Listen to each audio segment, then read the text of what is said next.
My entitled mother demanded I hand over my house to her because my little sister is pregnant and needs it more than me. I'm 31 and have a 28-year-old sister who has always been the golden child to my mother, though not to my father. My parents divorced when I was a teenager because my mother cheated on my father with an old high school ex-boyfriend. She's always been controlling, manipulative, and narcissistic, and my sister became her little mini-me. My mother believed she had total authority over me, snapping her fingers and ordering me around like I was a dog. It was demeaning, and my sister always backed her up. So, no surprise, I went to live with my dad full-time after the divorce, while my sister stayed with my mother. The two of them were very alike and barely spoke to my father except when it involved money. I take after my dad, who was very business-oriented. He started teaching me his trade when I was 16, and after 12 years of working with him, I became a partner in his company. Life was great until about 8 months ago, when tragedy struck. My father, a lifelong heavy smoker, had become immunocompromised and died at 60 after contracting the virus. I met my mother and sister for the first time in years at my father's socially distanced funeral, held via video call. My father had requested cremation, so there was no casket. My sister grieved,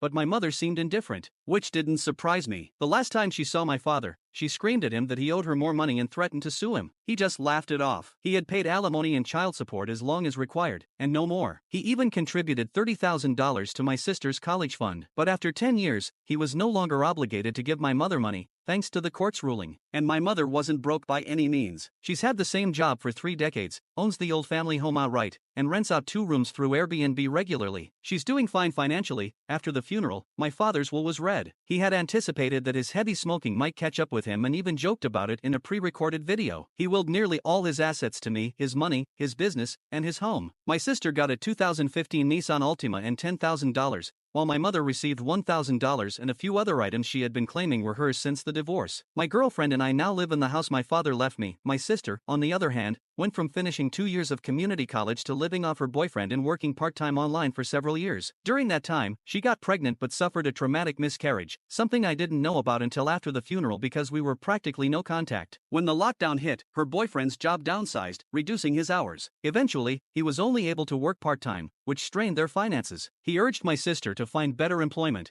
but then she got pregnant again. She claimed she and her boyfriend had been careful but called it her miracle baby. One evening, I got an unexpected knock on my door. When I answered, I was greeted by both my mother and sister, who walked in without asking and made themselves comfortable in my living room. My girlfriend and I exchanged confused looks, and I asked why they had come. My sister, giggling, began giving herself a tour of my home, opening doors without permission. Meanwhile, my mother sat on the sofa, snapped her fingers, and demanded a cold bottle of water. My girlfriend got it for her, and I asked again why they were there. Ignoring me, my sister called out, "Mommy, it's perfect." Yes, she still calls her mommy. My mother then said, "I think it's time you did your brotherly duty." Confused, I asked, "What?" She explained, "Now that your father is gone, this house should have gone to me since I was his only spouse. But you can fix that. You make plenty of money and can just buy a new house. Your sister needs this one more since she's pregnant. But if you insist on staying, you could live in one room and cover all the bills until you decide to move out." My girlfriend and I had read enough Reddit stories to know where this was going. We were mentally prepared. I took a deep breath and said, "That's not happening. You don't order me around, especially not in my own home. Yes, I make good money, but like Dad, I'm going to save it for when I really need it." My mother snapped her fingers again, saying, "Stop. I am your mother, and you will do as I say because I brought you into this world. I am in charge here. As far as you're concerned, I am God. That means when I say jump, you say how high? This house is mine, and your sister will live here. Consider this your formal eviction. But since I'm gracious, I'll give you 2 weeks to pack your bags and sign the deed over to me." In disbelief, I grabbed my phone and started dialing. My mother stood up and screamed, "What are you doing?" I calmly replied, "I'm calling the police to remove you from my house." She slapped the phone from my hand and tried to stop on it, but I snatched it up in time. "That's it," I said. "If you don't leave, I'll throw you out myself." My mother slapped me, so I backhanded her twice as hard, knocking her onto the couch. Shocked, she yelled, "How dare you!" I continued dialing and warned her that if she didn't leave, the police would force her out. My sister rushed in, arms outstretched, and begged me to be a good big brother. I lost my temper and snapped, "Really? I'm the bad sibling? I was the one working since I was a teenager while you did nothing but play video games. You stole my money for shopping, and you think I owe you something? I don't owe you anything. Now, both of you, get out before I finish dialing." My sister started crying, and my mother hugged her, glaring at me. Then my mother threatened, "If you call the police, I'll tell them you hit me, and maybe I'll even say you tried to do worse to a pregnant girl." I raised my hand to cut her off. "Just stop. My girlfriend has been recording this entire conversation. We have proof you assaulted me first and that you plan to lie to the police. How do you think that's going to play out for you?" If looks could kill, my mother would have blown me up on the spot. But instead, she deflated and dragged my sobbing sister out the door. My sister threw a tantrum on the porch, screaming, "You promised me." My mother struggled to drag her away, and I couldn't help but laugh. Before leaving, my mother screamed that I was a heartless bastard who would burn in hell. I replied, "There's a special place in hell for liars and narcissists like you." She clenched her fists, but I held up my phone and said, "The clock's ticking, Mom. Get off my property." A few days later, I started getting messages from friends and family, some furious with me, others just asking what was going on. My mother and sister had blocked me on social media, but my girlfriend could still see their profiles. They had posted lies, claiming I'd stolen the house meant for my sister by bribing the lawyer who handled the will. I called my lawyer, who was also my dad's lawyer and a trusted family friend. We compiled all the screenshots and the video evidence and sent a cease and desist letter via express mail. The day it arrived, my mother called me in a rage. I told her that if she and my sister didn't take down their posts and tell the truth, I'd send everything to the family, her boss, and post the video online. She reluctantly agreed. That evening, all the false posts disappeared, and my mother posted a half-hearted apology, admitting she had overreacted. My sister parroted her apology, blaming her actions on pregnancy hormones and our mother's influence.